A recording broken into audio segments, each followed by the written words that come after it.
What made you feel like an outsider? It was a very, very, very lonely time. And there wasn't a day that I didn't think about moving back. I yearned to go back. What price, do people in sales in Asia Pacific pay? I could not find the balance in that first year. In some ways, living an expat lifestyle is a drug, right? I'd never been on a plane because we never had the money to be on a plane. So it was super exciting. I still remember. So my entire career has been dotted by one single thread that makes me go, and that is risk. I'll separate the kids from my my marriage because. Welcome to another episode of Foreign Rounds. I'm your host, Varun Pendarkar, and we are in Singapore. It is hard to find success when you're a complete outsider. You have to fight every step of the way. Today, we have somebody who has not just done it once, but twice. First, when he immigrated from India to US as a child, and then when he moved to Singapore as a sales executive. It is my absolute pleasure to welcome Neil Patwardhan to the show. Welcome, Neil. Thank you for having me. It's a pleasure having you as always. Let's go back to the beginning. You moved in high school to the US from India. Almost everybody thought, wow, what an amazing opportunity. Can you tell us what it was really like when you moved to the US? I will tell you, I was actually not for it. America was a shining beacon. The US, everybody wanted to go there. I was a child. My parents both decided to go back to school and get their PhDs and become professors. So not exactly the type of rich immigration start that most people dream about. So the biggest shock for me as I moved to a new country was absolutely, I felt like an alien. I felt incredibly alone. Sure, there was initial excitement about the culture, but then you start to understand that there was a very uphill battle that you needed to face to become acclimated. We also did not have the luxury of moving to a large city like New York or LA or Chicago, but rather a small town in southern Illinois, which would be considered true Midwest. Where the kids I went to school with already had their groups and their cliques and their friends. So I was an outsider for a very long time. What made you feel like an outsider, like not being invited to dinners and lunches, the culture, not having money that you used to? We're a middle-class family in India, so money was never an issue, particularly for us kids. But then we moved to the States, it was absolutely an issue, specifically around the quality that we intended to keep. You know, the first year in the public school, I had no friends. I ate the same lunch pretty much every day, which was hot dog because that's what we could afford at the time. And eventually then moved on to a free lunch plan in school because you're under a poverty level, right? A certain level, which actually was a blessing in disguise for me because now my options beyond hot dogs, expanded. It was hard to break in because as a lot of those kids grew up together, right? They already had their cliques. Even the sports were a little bit different. I grew up playing cricket and volleyball and actually loved doing that. And those two didn't really exist. It was just relearning how to play basketball, relearning how to play other sports, and start to basically make inroads into making new friends. My parents were basically in school all day and then worked in the evenings, so I would be on my own quite a bit. It was a very, very, very lonely time, and there wasn't a day that I didn't think about moving back. I yearned to go back to India, to my friends who I grew up with.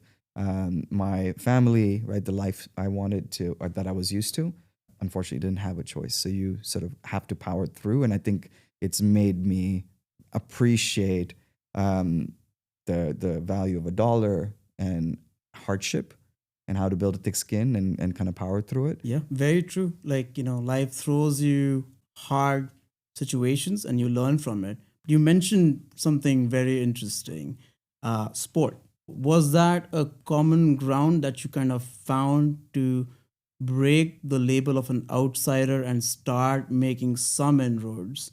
Like we lived in a poor part of town, which was these apartments that were built around a concrete basketball court, right? And oftentimes, a lot of the kids that lived there, us included, would just congregate after school on the basketball court and play, right? So, as for someone who's never learned basketball before, you start playing, right? You start, and that became a kind of a rite of passage, right? You start to make friends, you start to pick it up, it becomes competitive, and that's actually where I met my best friend, still today. He's been my best friend since '99, but it was on the basketball court playing one-on-one. And he was in a similar circumstance as well with his parents. So it became the necessary breaking mechanism that I needed to basically start to get acclimated to my new life. And it was something I enjoyed doing. So I threw myself wholeheartedly into it. How do you actually fight the feeling that I'm outsider and actually build a successful career? You don't fight it, you embrace it.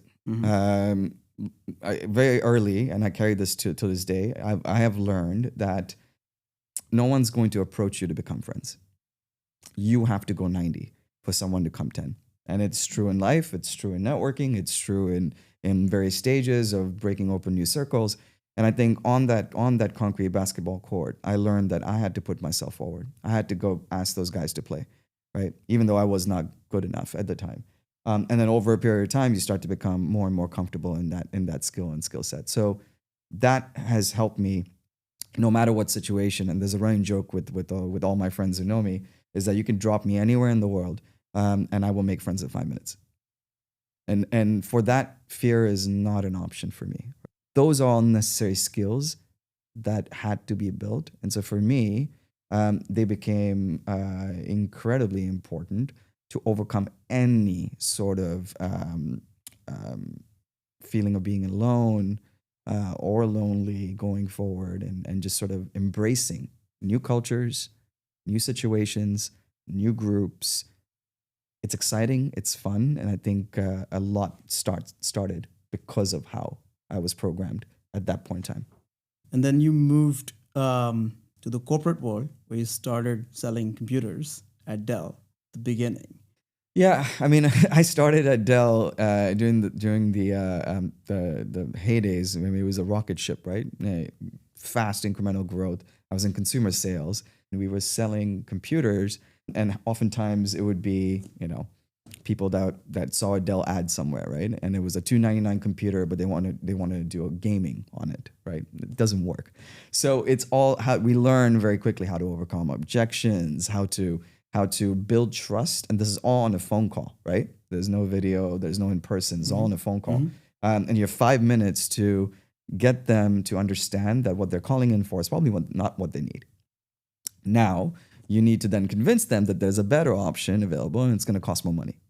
Now, the art of the sale was perfected on that floor. So how did you find that connection to actually convince somebody to go from a $300 laptop to a $700 laptop? You have to have supreme confidence in your ability to talk, right? To tell a story. And that leads to sales. This is where my fascination with psychology started, to the power of listening, which is a highly underrated skill. Within the first 5 minutes, I could tell which part of the country that person was from, and how to relate to them above and beyond, what's the weather like, right? Oh, you're from North Carolina. I mean, you guys had a fantastic season in basketball. Like, sure, yes, we did. Great. I mean, and then you start to build this relationship with them that's virtual, put them at ease so that you can actually then start talking about what their needs are, right? So sales is an act in time.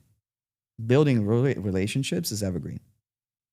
And you have to focus on the relationship first. And in order for you to focus on the relationship first, you have to try to listen and understand and cater your tone, your voice, your words to relate to the person so that you disarm them, right? You put them at ease. And it's a lot easier to do it in person, but that skill started on the phones. where you have to virtually convince someone on the other side of that phone that, you had their best interest at heart, which is true, right? That's how you sold the computer. It is always about the journey and about building trust. It is not about the sale. The sale is an end product, and it can be multiple sales if you do it correctly, right? But you need to invest in building trust. And for that, you need to listen. That's very true. Yes. How did you build this skill set? What makes sales happen? What are some of like the tips and tricks? The number one thing I would say is you've got to be eternally curious. Talk to people. Talk to people. Get to know their history, right? And 9 times out of 10, most people want to tell their history. They want to share their journey, right? They just haven't been given the right avenue or someone to kind of pull it out of them. And I think that's what makes it really exciting to me. And is it very easy to talk to people in the US? Like, how would you describe that culture? I wouldn't say it's easy or hard. I think you just need to try, Okay. right? And look, sometimes it works, sometimes it doesn't. And when it doesn't, the person becomes pretty guarded or is guarded, yeah, you see all the signs. You respect that and you move on. And I think that's where I think you need to have some thick skin, because at the end of the day, right, this fear of rejection on, if I go talk to someone and they'll reject me, right? And then I'll feel foolish. Yeah, you got to get over that. So fast forwarding, now you're a sales executive, you're living the American dream, and we're just getting out of the pandemic, and you say, let's move to Singapore. Why? So my entire career has been dotted by one single thread that makes me go, and that is risk. This has allowed me to then actually be in roles which gives me that exposure that I want. For me in the US at that time, and I was running sales globally for a company called N3 for mid-market, which ended up being acquired by Accenture. I was already getting exposed to it for Asia Pacific through that role, but I wanted more. I had an opportunity to move under Accenture, to run an offering here, and jumped at the chance, right? To again, come in, take the risk, be in surroundings that are completely unfamiliar and alien, and embrace it as a way to, really learn and absorb and grow myself and deliver value, versus doing the same thing that, over and over again. Was it not about the money? I've heard expat packages are pretty awesome. The money had to make sense, because I'm moving from Austin, Texas, where it wasn't so expensive, to Singapore. Very different ballgame, right?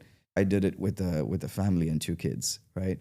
Now the risk here is the company is investing in you above and beyond your salary, because they deem that you are the talent they need in that region, right? And someone locally cannot do it. So you carry a much higher, I would say, a higher stress to perform, higher expectations to perform, because there's so much tied to what was invested in you. And you have to be okay with that. Mm-hmm. So it's not just about the making money piece, right? It's also about delivering above and beyond what a local candidate could have been able to do. Can you give us a sense of like what sort of makes a package, like salary? What are the other benefits, just for us normal human beings? Yeah, I mean, it's different by company, by industry, by level. So, of course, salary needs to be commensurate to where you're basically considering relocation. There's always relocation assistance, depending on what that looks like, both in your home country as well as in the country that you're going to. Which typically moving expenses, that sort of stuff. Again, depending on the industry, sometimes your rent is covered, as well as your kids' schooling in the country, but it's usually on a time basis, right? So maybe a year or 2 years of your package. So are we talking like 7 figures? Again, depending on I always put it as a caveat, you can negotiate as much as you can from a line item perspective. But yes, some of the packages that I've seen can range in that respect. Some of them can be even richer, like oil and gas. They're still doing full expat packages. and they're quite rich. And because I mean, if the industry is booming, right? I mean, so there's money to be invested. Was Singapore the only option when you heard Asia Pacific, or was Hong Kong, Australia probably comes under Asia Pacific if I'm not mistaken. There are other cities. Why Singapore? Singapore is Asia light, super easy to get adjusted here. Come in, super safe for kids. It's an incredible gateway to travel, especially if you're covering everything from Greater China, Hong Kong, all the way down to Australia, New Zealand to India, right? So that's kind of the and everything in the middle as a gambit. So it absolutely made sense to be here. And keep in mind, I came on the tail end of COVID, right? Hong Kong was still under lockdown. Australia, Melbourne had some of the strictest COVID lockdown rules in Asia Pacific. So the rest of Asia was not exactly that open, right? So Singapore made a ton of sense. The leadership was here. I needed to be here, and then that allowed me to build my network. Perfect. So you would have picked Singapore otherwise as well. I love it You've here. been given a choice. Okay. When you first arrived in Singapore, did you feel in any way similar to your first flight that you took out of India to the US, or was it different?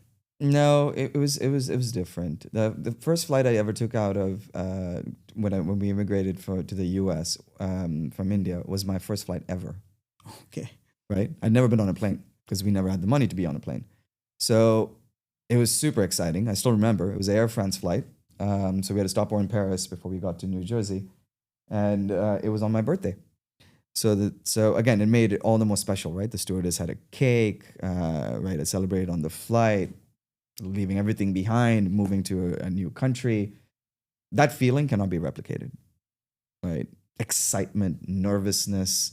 When we landed in Singapore and when we first moved, it was exciting but a different kind of excitement because I was seeing the excitement through my kids. They were excited to see Changi, and it was those wide eyes, and I could feel that excitement from them, and so it was a very different feeling. Probably much more stressful for you and your wife because you were doing all the planning and your kids were just enjoying. Yeah, for sure. And I remember we landed with 11 suitcases. That's like a mountain. Yeah. And so just trying to get all that together, get it to the car, and just getting it to the apartment. Yeah, it was an adventure for sure that first week.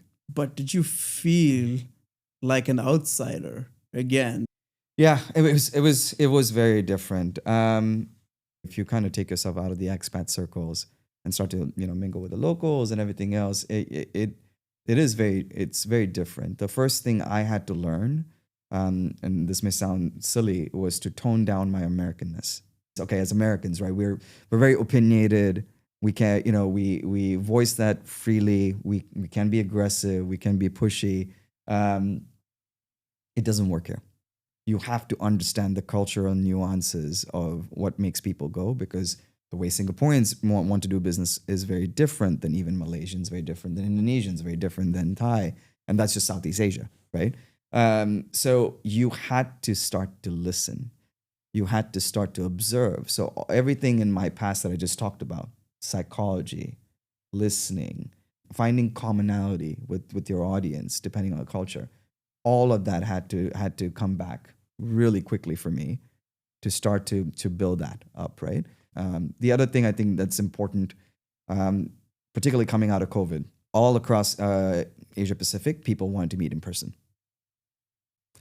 Mm-hmm. Whereas in the US, you had gotten used to Zoom, you had gotten used to Teams, right? Or Hangouts or whatever video service you were using at the time. You preferred to work from home and not have to go and meet people. Here, FaceTime and face value carries a lot of weight. What is it like culturally that what would you kind of pull on? What did you have to learn? Yeah, like I use the example of Japan because it's one of my favorite markets to work in. The Japanese culture, it's a very difficult one to break into as an outsider, as a Gaijin. They will not, to be clear, they will never fully embrace you because you're not Japanese. That's when you accept that, then you can start to work through Okay, how much are they willing to let you in? It took me 1 year, every quarter, 2 weeks in Tokyo of FaceTime to build trust and credibility before I was invited to the inner circles for deals. And once you start to get there, then you start to realize that the meetings in the office are only for presentations, no decisions. The decisions are done at dinner. Wow. And it is an expectation that you will go to dinner. It is an expectation that you will build camaraderie and relationship. Because at the end of the day, the Japanese value trust in, can I do business with this person, before the business itself. Versus I could just go in as an American and say, this is what we're going to do. They're more than happy to listen, but then they'll go back and do exactly what they've been doing and the way they've been doing it.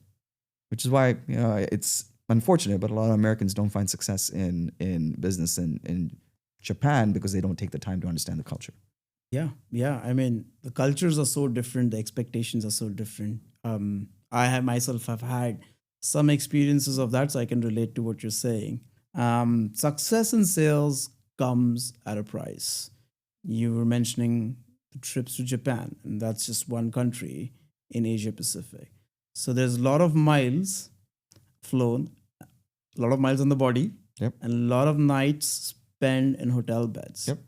How does that affect you?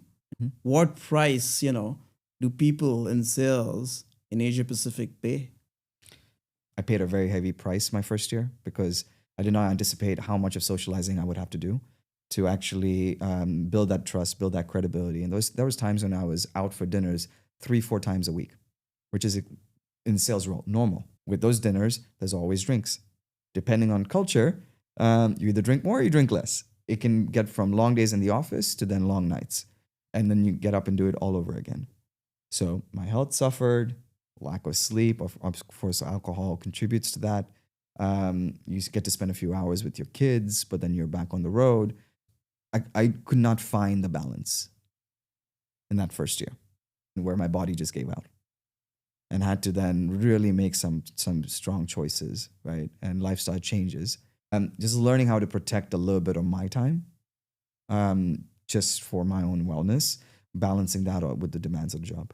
But then what about your family? So how does this actually, impact that side? Well, it depends on how strong your family unit is in terms of relationships, right? I'll separate the kids from my my marriage because it absolutely contributed to the deterioration of my marriage. That's a fact, right? And because I didn't have the time to invest as I should have, my spouse at the time did not work, so we were the only income. So I had to do what needed to be done, right? To basically go out and build these relationships, sell deals, do what needed to be done. But I paid a price for that, which was my marriage.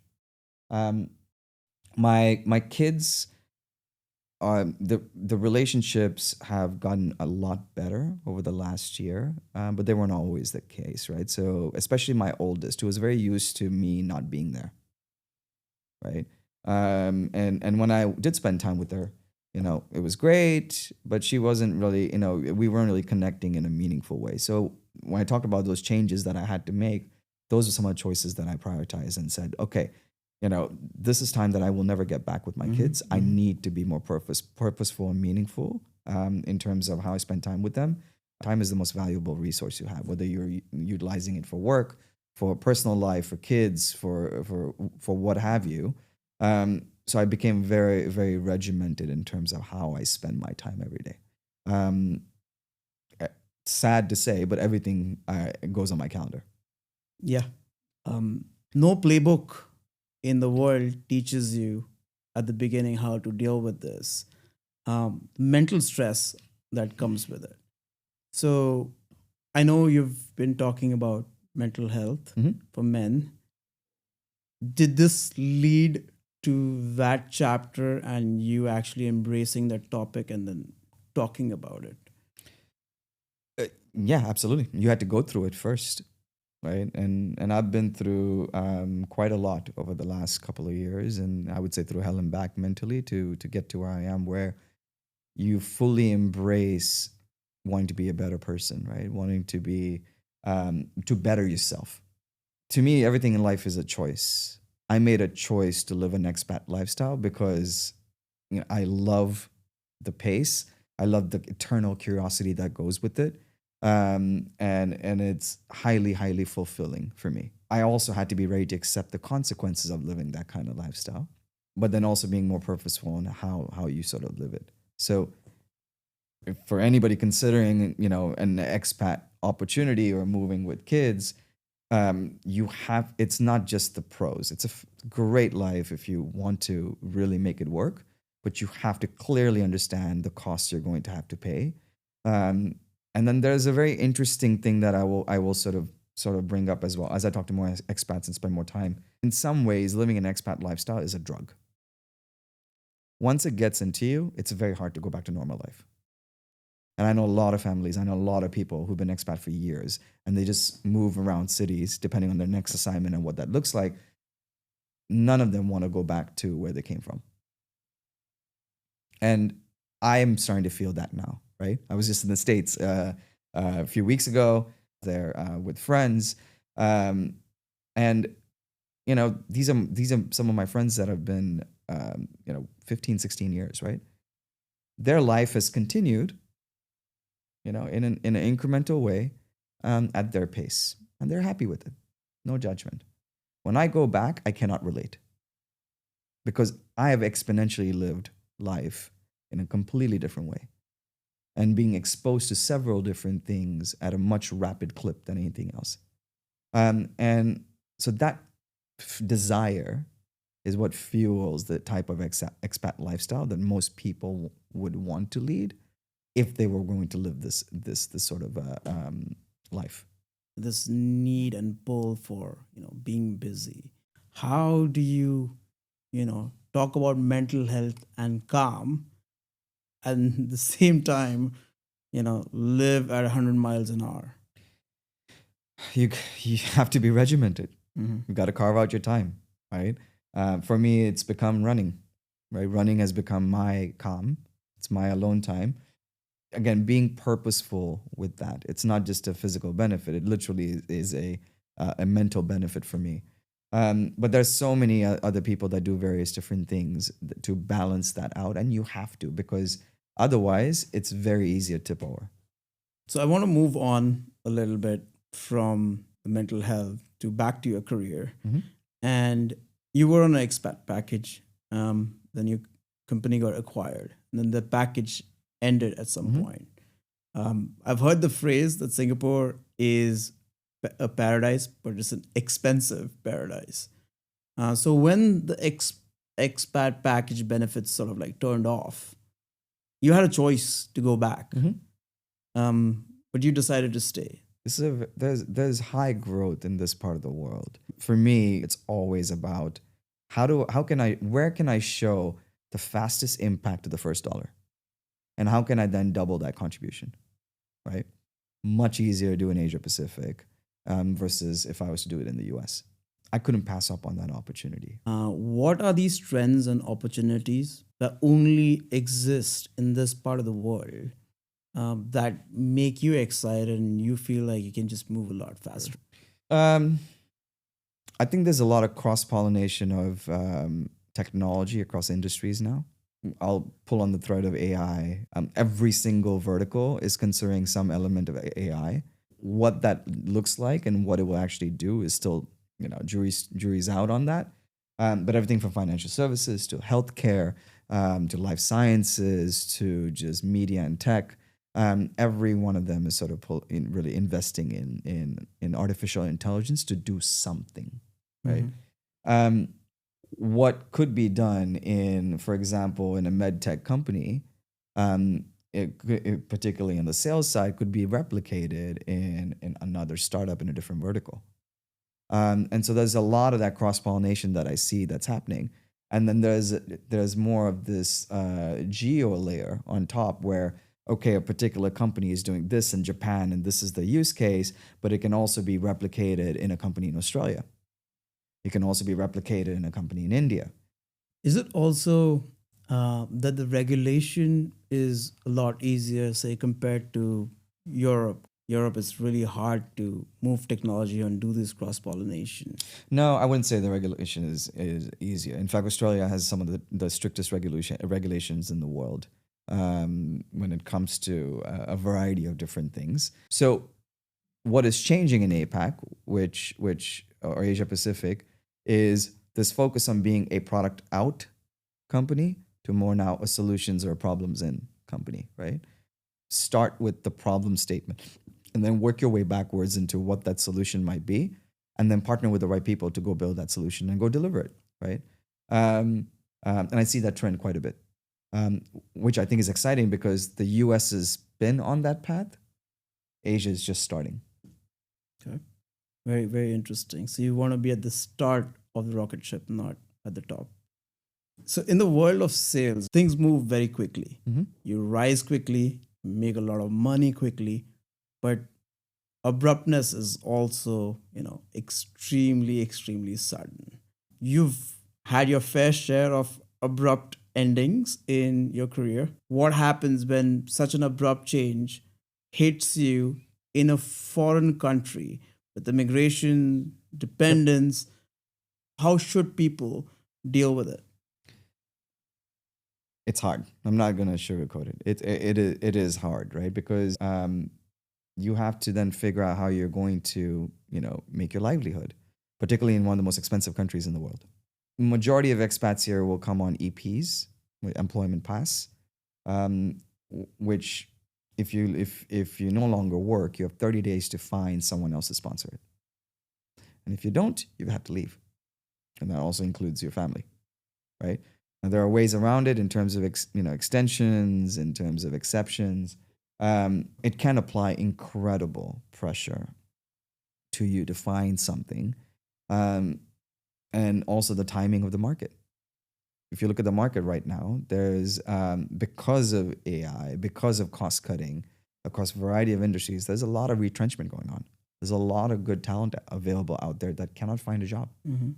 Whether you're a fresher or in the entry levels, to now where organizations are flattening out their executive ranks.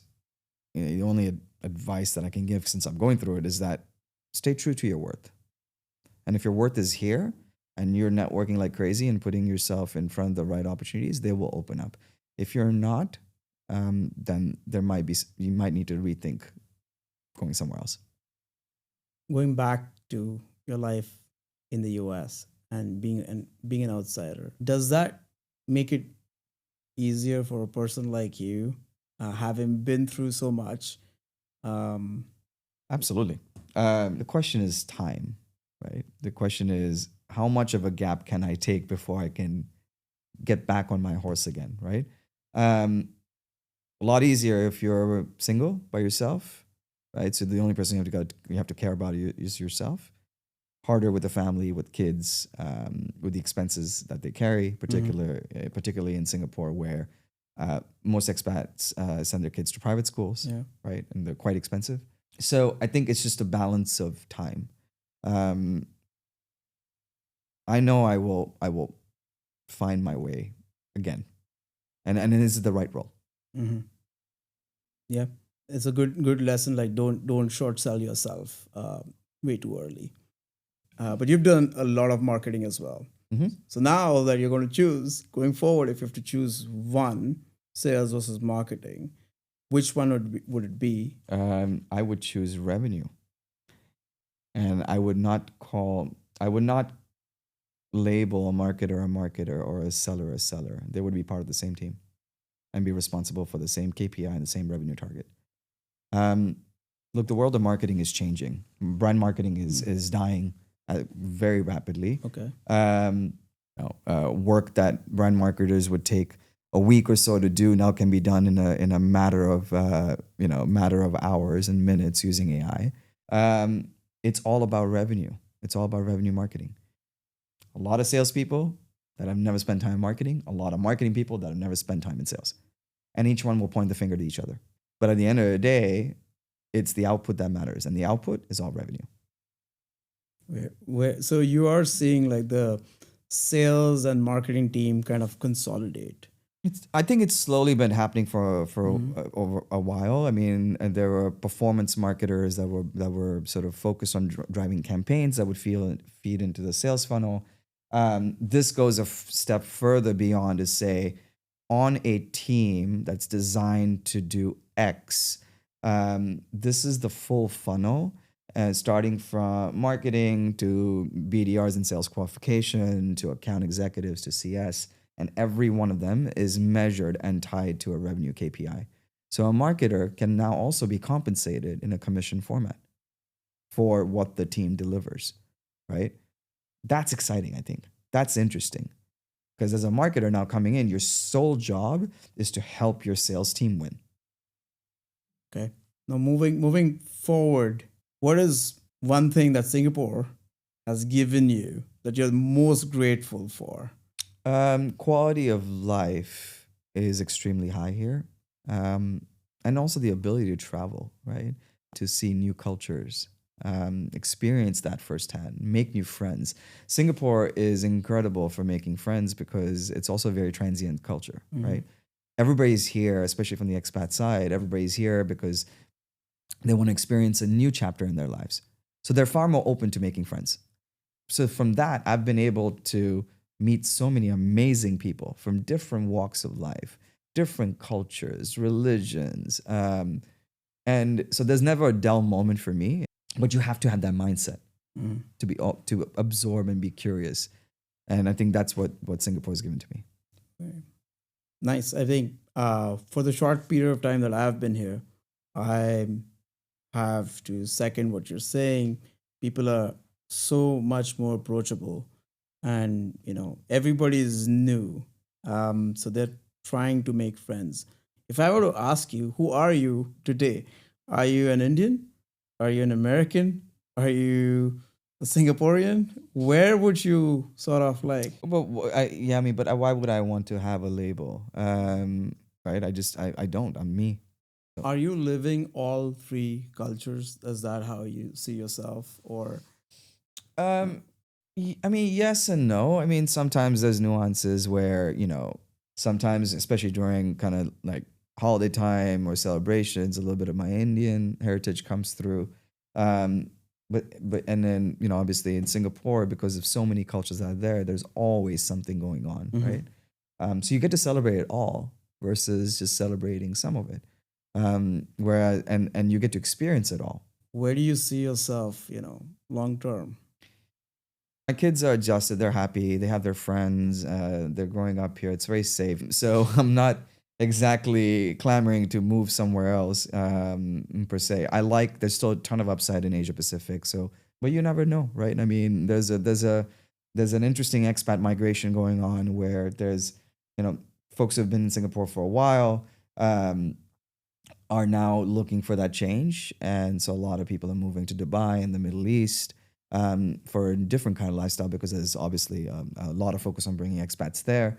Abu Dhabi is coming up as well quite a bit. Hong Kong is coming back up in terms of energy. Bangkok has become a big hotbed for startups and startup founders and tech. So I think there's a lot of potential in the region, particularly between Middle East and Asia, where you could base yourself in a new country, in a new city, and do it all over again. Awesome. I want to ask you one last question, rapid fire. For people thinking to move here, tell them three things: the good, the bad, and the ugly. The good is that you'll live an incredibly rich lifestyle. You'll experience a lot here. The bad, of course, is it's a very fast-paced lifestyle, and it can swallow you if you do not become regimented with your time and your structure and putting some of that in place. I think the ugly is it's stupidly expensive. So depending on where you're coming from, there's no point in comparing $1 to what is sold in dollars to stuff in Singapore because some of it can be extremely costly. A box of strawberries, I think, is now $9 to $10. Wow.